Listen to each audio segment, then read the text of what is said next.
This channel does not promote any violent, harmful or illegal activities. All content provided by this channel is meant for educational purpose only. বইটা পড়েছি আমি খুবই আমি visualise করছিলাম পুরো প্রফুল্ল থেকে দেবী চৌধুরানী হয়ে ওঠা, ডাকাত রানী, দেবী চৌধুরানী, স্বাধীনতা সংগ্রামী।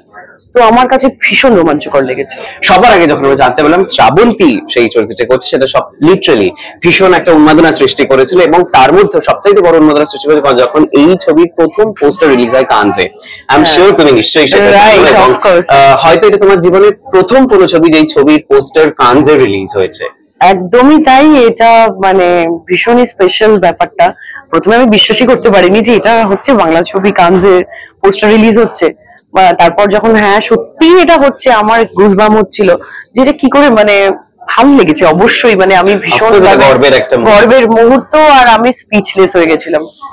এবং দেবী চৌধুরীর পিছনে পোস্টার, নিচে আবার তুমি, ওখানে সুচিত্রা সেন রয়েছে, নিচে তুমি রয়েছে এবং এই মুহূর্তে দাঁড়িয়ে দেবী চৌধুরীর চরিত্রে এই যে চরিত্রটা হওয়া পিছনে একটা বিশাল লম্বা প্রসেস থাকে।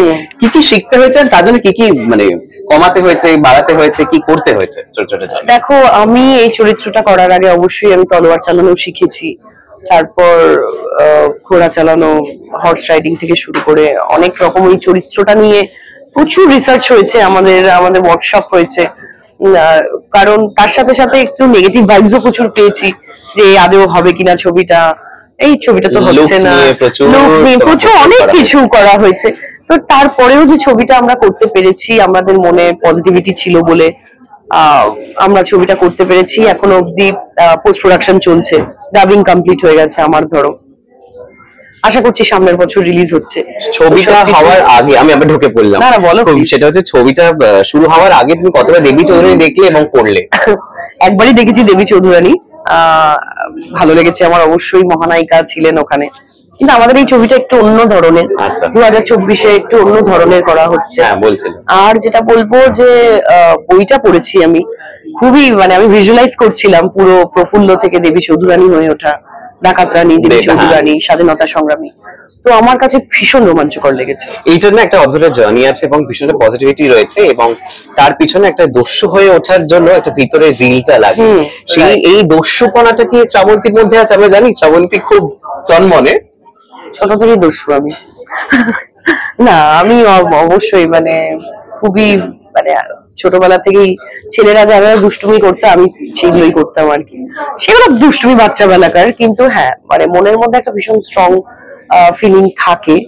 কারণ আমি যেহেতু অনেক জিনিস জীবনে দেখেছি, আপস এন্ড ডাউন সব মিলিয়ে, তো কোথাও গিয়ে হ্যাঁ লড়াকু ব্যাপারটা প্রচন্ড। আর আমার পরিবার স্বাধীনতা সংগ্রামী, দাদু আর বাবা আর্মিতে ছিলেন, সোলজার ছিলেন, সৈনিক ছিলেন, দেশের জন্য লড়েছেন। তো কোথাও গিয়ে আমাদের ব্লাডে আছে, তো হবেই ওই লড়াকু ব্যাপারটা। আর এই দস্যুপনাটা এখন ভীষণ ভাবে দরকার এই মুহূর্তে, যে মুহূর্তের মধ্যে দিয়ে আমরা যাচ্ছি, যে সময়টা আমরা এখন কাটাচ্ছি। কিভাবে দেখছো এই যে ঘটনাক্রম যেরকম ভাবে রেগুলার বেসিসে কিছু না কিছু টুকরো টুকরো মুহূর্ত আমাদের সামনে উঠে আসছে, কিভাবে দেখছেন মেয়ে হিসেবে? কোনোদিনও ভাবতে পারিনি যে আমাদের এরকম কিছু হবে আমাদের কলকাতার মতো জায়গায়, সিটি অফ জয় যেটাকে বলি। কিন্তু এটা আমি অ্যাজ আ মেয়ে যখন জানতে পারলাম, আমি আটকাতে পারিনি নিজেকে। কি যে মনে হচ্ছিল, আমি ভাষাহীন, আমি বলতে পারবো না কি ফিল হচ্ছিল আমার সেই সময়। কিন্তু এটাই চাইবো যে কাজকর্ম করতে হবে, তার পাশে পাশে যে যেভাবে প্রোটেস্ট করতে চায় সেভাবে প্রোটেস্ট করা উচিত। আমিও তাই করছি। যতদিন না আমরা জাস্টিস পাচ্ছি আমাদের তিলোত্তমার জন্য, আমাদের অভয়ের জন্য, ততদিন না আমাদেরকে বসে থাকলে চলবে না। আমাদের লড়াই করতে হবে, জাস্টিস পেতেই হবে। এই 5 তারিখ ডেট ছিল, দেন আবার 9 তারিখ হয়ে যাচ্ছে, কি মনে হচ্ছে?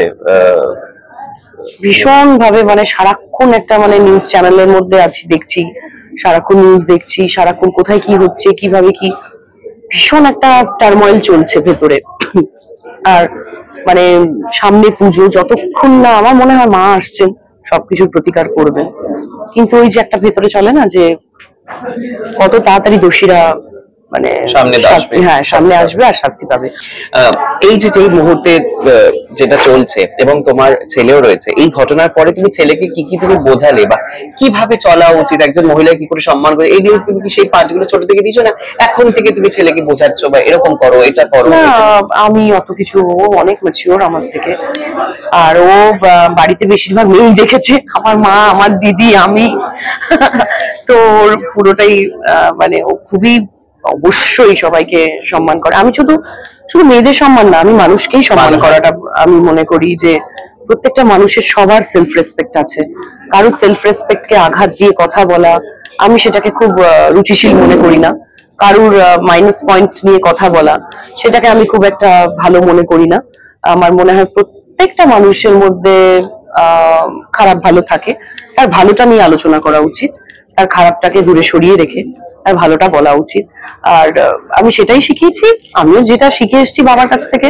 কারণ প্রত্যেকটা মানুষকে সম্মান করা আমার মনে হয় খুব উচিত। আর অবশ্যই একটা ছেলে হয়ে একটা মেয়েকে তো সম্মান করাটা ভীষণ ইম্পর্টেন্ট। কারণ আমার বাবাকে আমরা দেখে এসেছি, আমরা দুই বোন, আমাদের কোনো ভাই নেই। তো আমার বাবা অলওয়েজ আমার মাকে, আমার ফ্যামিলিকে, মানে আমার ঠাকুমাকে সবাইকে রেসপেক্ট দিয়ে এসছে। তো আমি আমার ছেলেকে সেইভাবেই শেখাই। আর এই মুহূর্তে দাঁড়িয়ে যেটা বলা হচ্ছে যে রাত্রেবেলার কাজ হয়তো মেয়েরা একটু কম করলে বেটার, বা এরকম যেরকম বলা হচ্ছে, তো তুমি কি শুট করছো বা শুট করবে? নিশ্চয়ই করব, কেন করব না, নিশ্চয়ই কাজ করব। আর আমি মনে করি প্রত্যেকটা মেয়েকে, আমরা নাইট শুটিং করি না আমাদের, আমি তো ইনফ্যাক্ট শুটিং এর সময় খুব একটা বাউন্সারও রাখি না। আমার শো যখন হয় তখনই আমার বাউন্সার্সরা যায় বা কিছু। আমি এমনি আমার প্রোডাকশনের উপর আমার পুরোপুরি ভরসা আছে, তারা আমাকে সেফটি দেবে। তো আমি মনে করি আমি যেখানেই কাজ করছি আমি নিশ্চয়ই নাইট শুটিং করব। আমি বলবো মেয়েরা রাস্তায় বেরোবে, তারা স্ট্রংলি বেরোবে, এটাই মনে করি। ঋতুদিকে গো ব্যাক স্লোগান, হ্যাঁ এটা আমি খুবই খারাপ লেগেছে আমার। কারণ সিনিয়র আর্টিস্ট আর একজন মহিলা, একটা মহিলাকে আরেকটা মহিলা গো ব্যাক বলছে, এটা আমি নিতে পারছি না। তাহলে আমরা কিসের জন্য লড়ছি? আমরা তো একটা মহিলার জন্যই লড়তে যাচ্ছি, তার প্রোটেস্টে যাচ্ছি, সে যাতে জাস্টিস পায় তার জন্যই যাচ্ছি। কিন্তু তারপর তাকে গিয়ে আরেকজন মহিলাকে যদি হেনস্থা হতে হয়, তো সেটা তো ঠিক নয়। মানে সেটা তো সে তার সেলিব্রিটি সত্তা বাড়িতে রেখে এসেই সে কিন্তু একটা মহিলার পাশে এসে দাঁড়িয়েছে, যার প্রোটেস্টের জন্য গেছে। তো সেখানে তাকে অপমান করাটা আমার মনে হয় না রুচিশীল। কাঞ্চনদার একটা বক্তব্য, এখন সবাই অ্যাওয়ার্ড ফেরত দিয়ে থ্যাংক ইউ। নতুন এই ছবি প্রচুর প্রচুর সাফল্য পাক, আসছে, আমরা অপেক্ষায় রয়েছি। এরকম নানান এন্টারটেইনমেন্ট রেগুলার আপডেট পেতে হলে চোখ রাখুন শুধুমাত্র দি বয়ালে, কারণ খবর এখন এখানে।